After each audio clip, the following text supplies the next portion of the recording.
Hey guys, hope you're all well. Right, BMW again. I'm enjoying this. Right, I'm going to see what I can get done today. The seat catch has finally arrived, so I'm probably going to have a look at that. I've also got all the children coming to visit me today, so yeah, that's important to me because it doesn't happen that often. So basically, I give them all the time they want for as long as they want to stay here with me. So we'll see what we get done. Lots of thoughts are going on in my head. I'm trying to share them. Some people seem to be liking that, so I'm going to rabbit on a little bit. Sorry for those who don't like it. Anyway, a couple of things. As obviously it's taken shape. That exhaust, I kind of like it. So I'm going to see how loud the bike is when I finally get it sort of running. Because what I plan to do with the that side of things is basically sieve out all the wires and things it needs for the engine to run, and the rest of it is going to be taken care of with a Motor Gadget M unit. It just makes it really, really simple and very easy to keep an eye on and maintain, which is a bonus. So I'm going to see what that silencer sounds like. I've found the decibel killer for it, which I've put in so I don't lose it again. But we'll see. We'll see. Even if I pack it a little bit, it just sits so well there and it's out the way. You know, it's not going to foul up with luggage too much. Look at that. It's lovely and tucked in. It clears the back wheel. It will be absolutely ideal as long as the bike is not too loud with it, because traveling with a loud bike is absolutely horrible. I've said before, I fell foul to that with I think it was a GSXR. Yeah, it's like having a night in a nightclub. Remember them days? Just about, where your ears are ringing for the entire day afterwards. Yeah, so we'll see how that goes. What else was they? Oh yeah, I've been thinking of all sorts of ideas. Luggage wise, I had a friend round the other day and he came up with a very, very valid point, which I'm kind of going with. He's got the latest all singing and dancing BMW, rides itself, makes the tea, rubs your feet, you know, it's got everything on it. Totally unnecessary. Anyway, he was on about soft luggage, soft panniers, which I have got. I've got basically one of them sort of horseshoe ones that goes over the bike, all in like a canvasy material. For if you fall off, it makes total and utter sense. It's a bit of cushioning, and with these hard panniers that a lot of people put on BMWs, you know, these great big aluminium boxes, they are really, really strong and sturdy, and it's just going to transfer the impact through the bike if you do drop it, fall off it or whatever.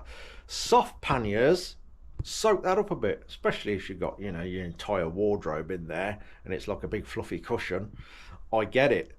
So I'm going to make provisions to perhaps use this great big horseshoe type bag that I have already got, which will work fine.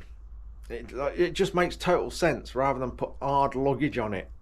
I've also got to think about side impact as well on this subframe that we've done. Obviously up and down wise is being taken care of with all the trellising. We've also got to think of side impact. If you do drop it at back end, it's a rock and tries to shunt it over, and then the back end of your bike all of a sudden looks like someone with a broken nose, you know, off to the side sort of thing. So I've got to think about the strength of side impact as well. But I think using the soft luggage, it'll keep the construction really, really simple. I want to do a rack. My rack can come into the seat a little bit because there'll be only me on the bike. I don't carry pillions. I don't enjoy it. So my bit of racking can come into the seat a bit because this is a really long seat. I'll still have plenty space to put my fat rear on there. So my rack can sort of start there. I thought if I make it so it's the same height as this grab rail, that will become part of the rack surface and come no further back than our little stumpy mudguard that we've made there.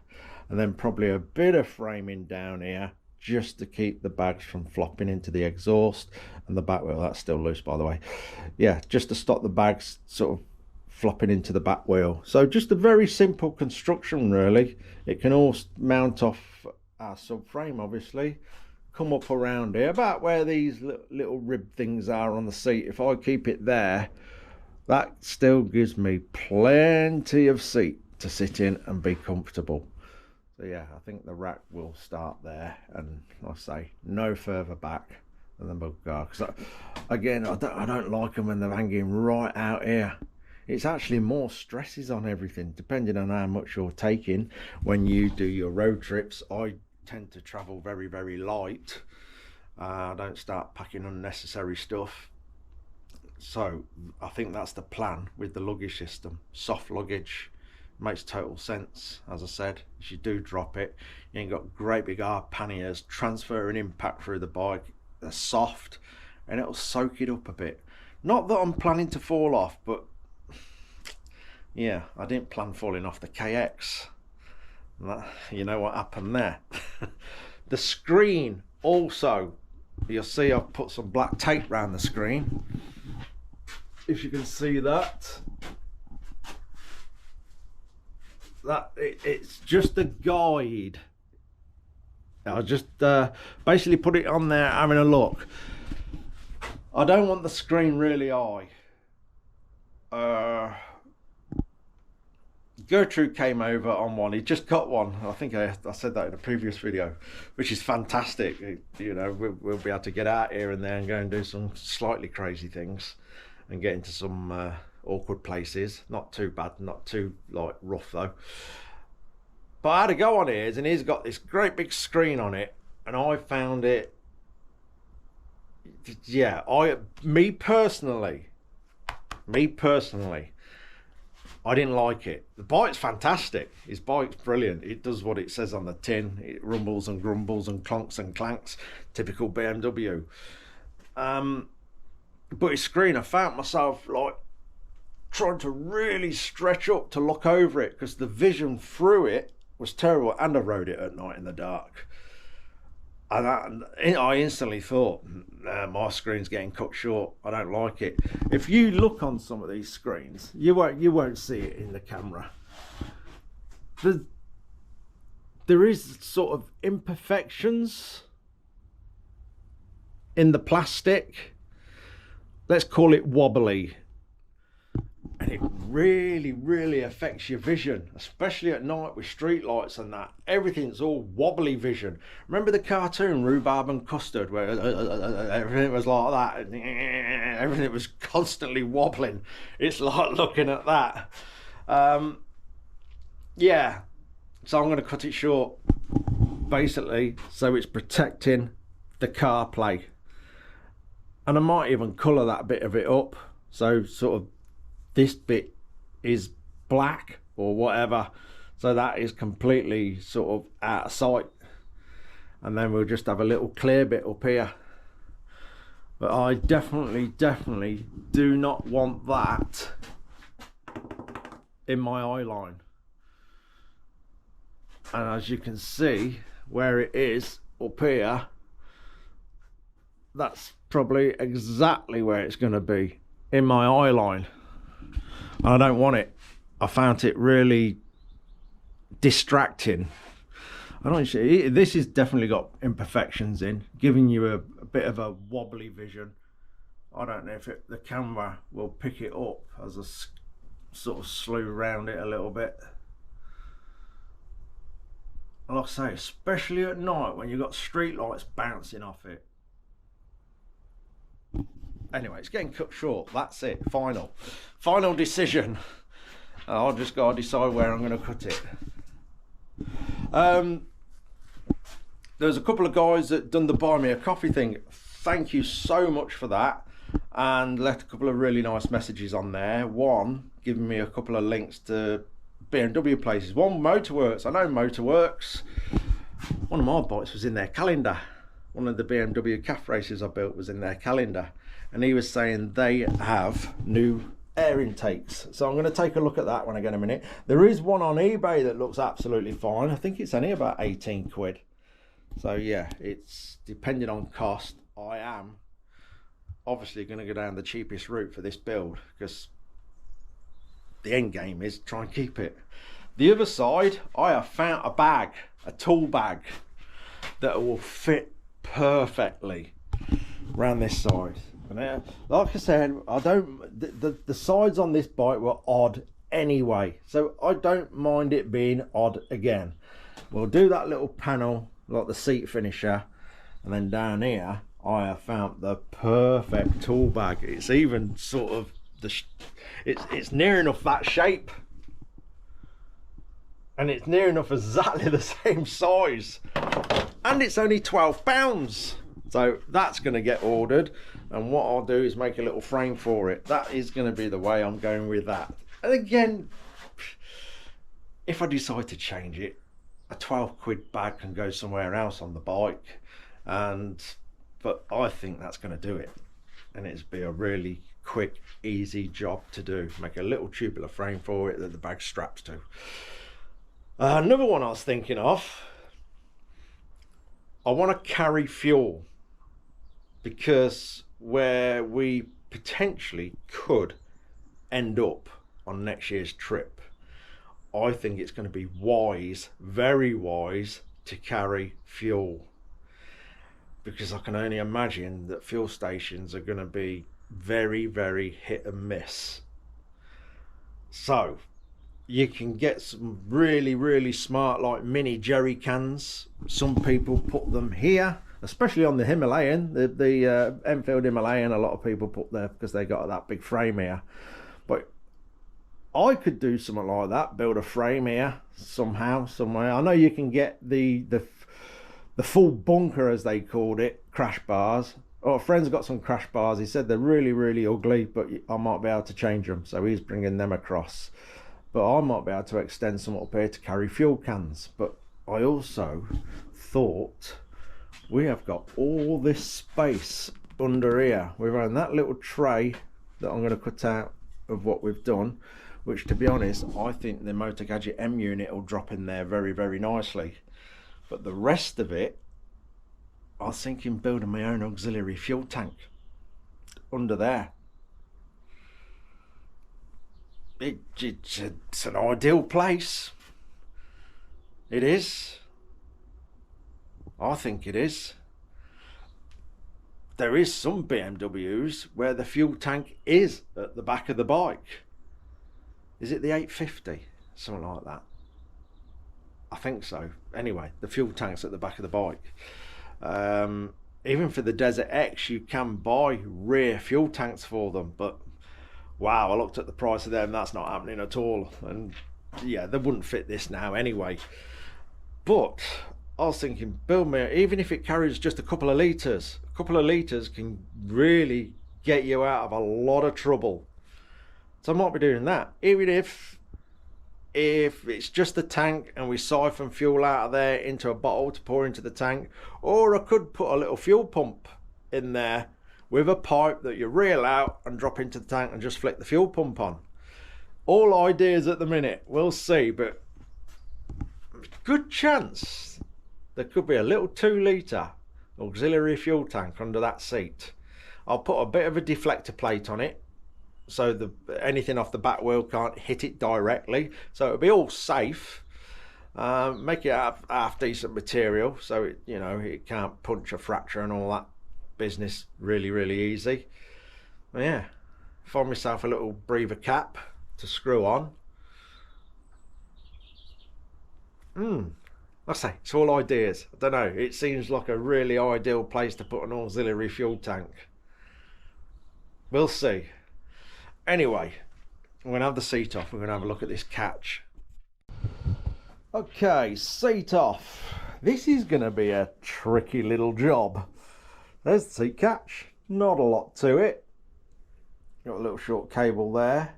I'm not going to have this on a key lock or anything. I'm just going to have it on basically a little lever you pull, something like that. So keeping it simple. But this has got to be quite precise, obviously, because we haven't got a lot of tolerance there. So pretty much got to be bang on. That goes like so. Obviously we got to have it absolutely perfect on our little bit of a frame so it lines up. And also what I'm hoping, I may make our little cross member for it removable depending on how it falls. I know it's about there, somewhere around there, but these tubes will be going.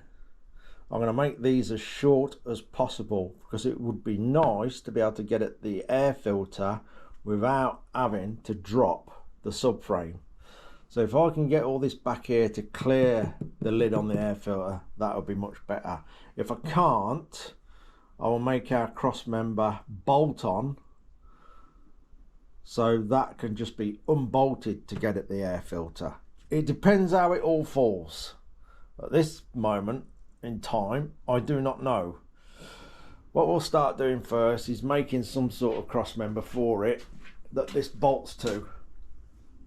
And then we'll keep basically toing and froing, offering it up to the bike and get it in its perfect location. And then we can see how short we can cut them tubes to hopefully clear the lid of the air filter. Okay, what are we doing? I've got this drilled out. That goes that way. I've got to admit, I drilled one wrong. I didn't realise that that is not in the middle because I wasn't paying any attention. Anyway, this one's correct, I think. A little countersinks in there. What I'll do, I'll weld the nuts on the back probably. And shorten the bolts, they don't need to be that long.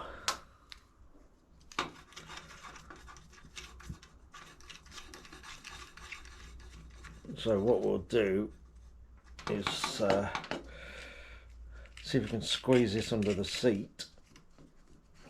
Start getting the location of it sorted, because obviously it's got to be absolutely spot on because we have no room for error with the size of the hole we've got.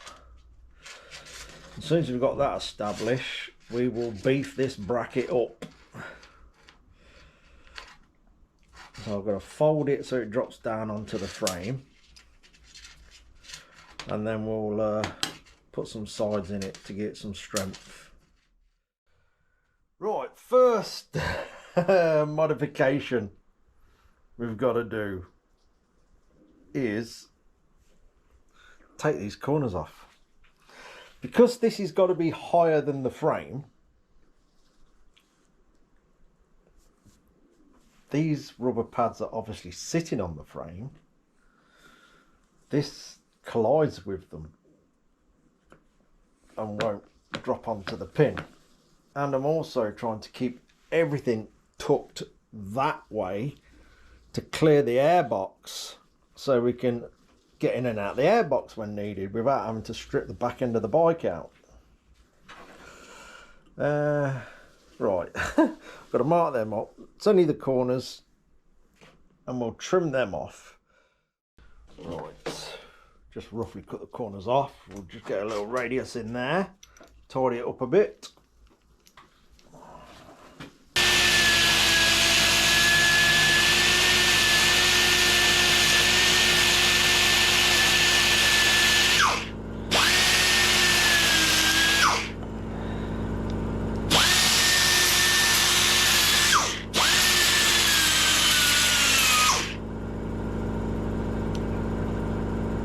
That should do it. Right, I'll quickly do the other one, then we'll try it all on again. Right, done a bit of chopping about, a bit of changing. Seat's been on and off, on and off, on and off, on and off, and off, countless times. Now for the tricky bit. It's all sorted, but we have this little gap here I need to try and sort it out with some marks or something so I can see where it goes to tack it on when I take the seat off. Yeah.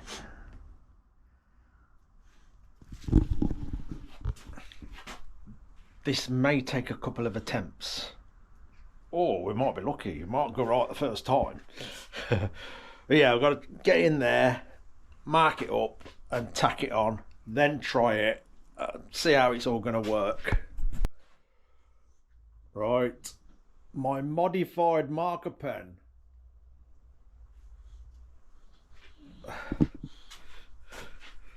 Let's see if I can get this sorted.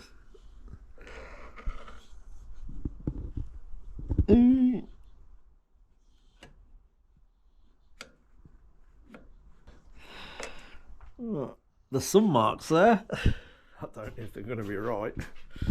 Let's go around this. I don't know if it's twisted as well. It's very hard to know if that thing's not sort of twisted round.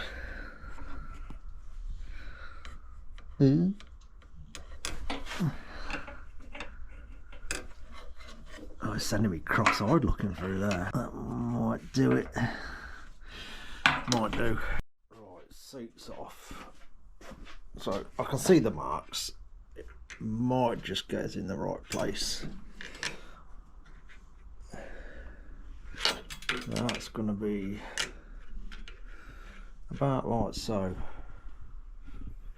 Before I go and try and tack it on, we need to put the ends on, because obviously there's no strength in that at all, so we need to sort that out first. Right, just tacking that on first, and then I'm going to trim it all down and shape it so it drops back into the frame. That should stop it collapsing and sagging with the weight of the seat, hopefully.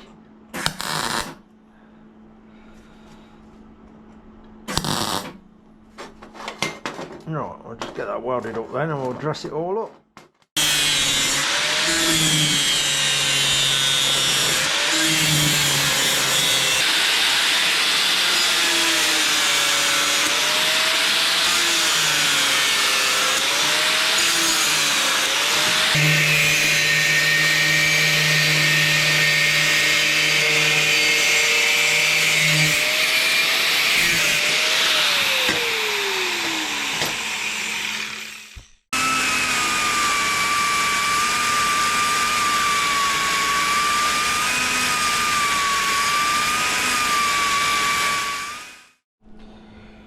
Right, that's the front part on.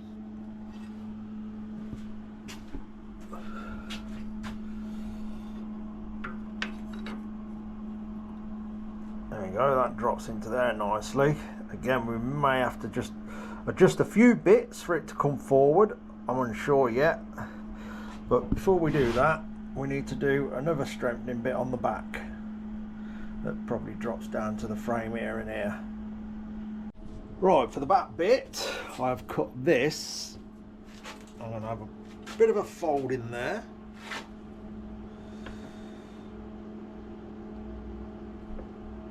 I mean, it's probably strong enough with just the front bit on, to be honest, but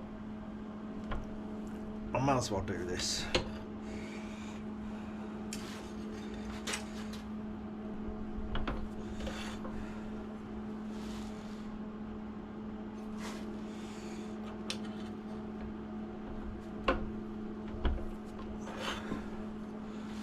That'll do.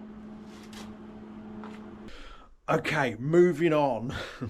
I've just been out and I was a bit longer on what I thought, so I very quickly just had to get a few noisy jobs done, so it's now gone 9 o'clock at night. Right, we're up to this stage. That bit I folded earlier is now on the back look. It's also a bit rough and ready at the minute, but the idea is coming together. So then, that drops in there. I had to cut that back out to miss the shock, the top of the shock mount there. when that's tacked in, I can sort of tap these tabs over so they touch the frame to weld them all in. And that's all that properly contained. I've just got to make sure now that these miss the rubbers on the bottom of the seat. They may need grinding down a little bit more. That's going to be definitely strong enough. Right, I'm going to put the catch back on and see how it fits the seat. Right, that all seems okay.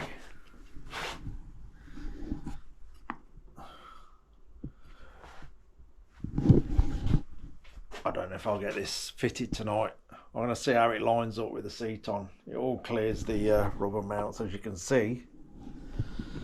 But the next bit could be a little bit tricky because, yeah, as you've seen, I had to put that marker pin on the end of a big long screwdriver to try and mark it up. I'm going to drop the seat on with the catch on and just see how it all sits. Right, I've just tacked it on.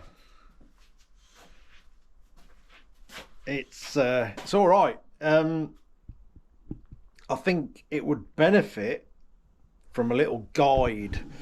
But I've only just put some small tacks on it. So if I put like two bits of metal like that, so the pin was in there, and it would gradually taper and guide it straight to that hole. Because yes, you can get it in, but you have to like fiddle a little bit. It's probably one of them things that you probably just get used to, and you do it first time every time after a few attempts. But if I'd done that little guide, like I say, on the back of here, 2 strips of metal guiding the pin in, so when you put the seat down, it just fell into them guides, slid back, went straight into the hole. But it's there. It lines up, the seat goes on, the catch works. I might try that tomorrow now. It's far too late to be making a noise now. But I think that little guide, it would be absolutely spot on. Right, let's pop the seat back on. Yeah, like I say, probably a little bit of practice. You can get it every time.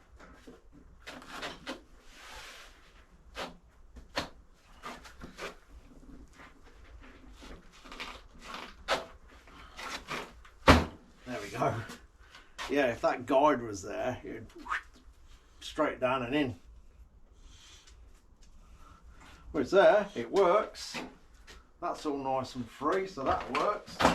Off it comes. Yeah, I think I might. Obviously, this was second hand. Like it might benefit from a new cable on there. It's a little bit beat up. It'll do for now.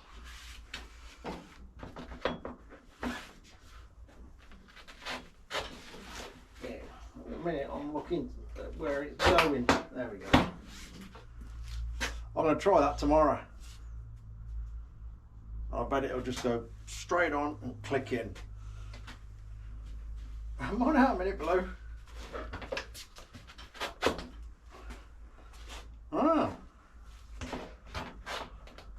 I'm happy it's done though.